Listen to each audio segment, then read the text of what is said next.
अस्सलाम वालेकुम रहमतुल्लाहि व बरकातहू। सारे भाइयों का की हाल है? अल्लाह पाक सब सलामत रखे, खुश रखे। तो साडे चैनल नू लाइक करो, सबसक्राइब करो। तो तुहाडी तवज्जो अज इस गल ते करानी है कि पाकिस्तान दे विच इस टाइम गंदम जिहड़ी है वो कटी रही है, तो कटाई शुरू है, उस तो बाद सैशनां लग रही हैं।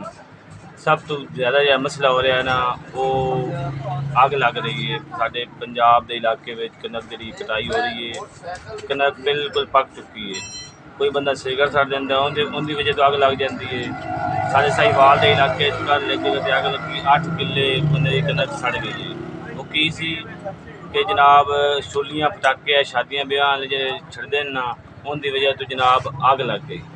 8 किले उस बंदे की कनक सड़ गई। तो हर बंदे शादियां वाले जड़े वो भी एहतियात करो कि ये जी चीज़ है, इनू रोके जाए कि शादी ब्याह वाले जड़े बंदे वो छुलियां पटाके चलावें, लेकिन उस जगह चलावें जिहड़ी जगह ते कनक तुहाडे करीब नहीं है। क्योंकि कनक नूं या थोड़ी जी अग लग जाए तो पेट्रोल ते दिसती 10 किले सड़ जाते हैं।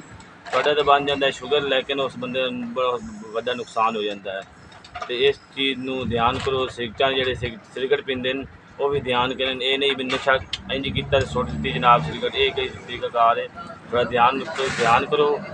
तो लोगों की जिहड़ी सोच है उन्होंने ना सड़ो इस तरह। अल्लाह पाक सब नूं सलामत रखे, खुश रखे, अपनी हिफाजत रखे। इस तरह एक बंदे की कनक अग लगती है, लगती जाती, क्योंकि नाल तो हर किसी जिमीदार कनकां कड्ढियां होईयां न।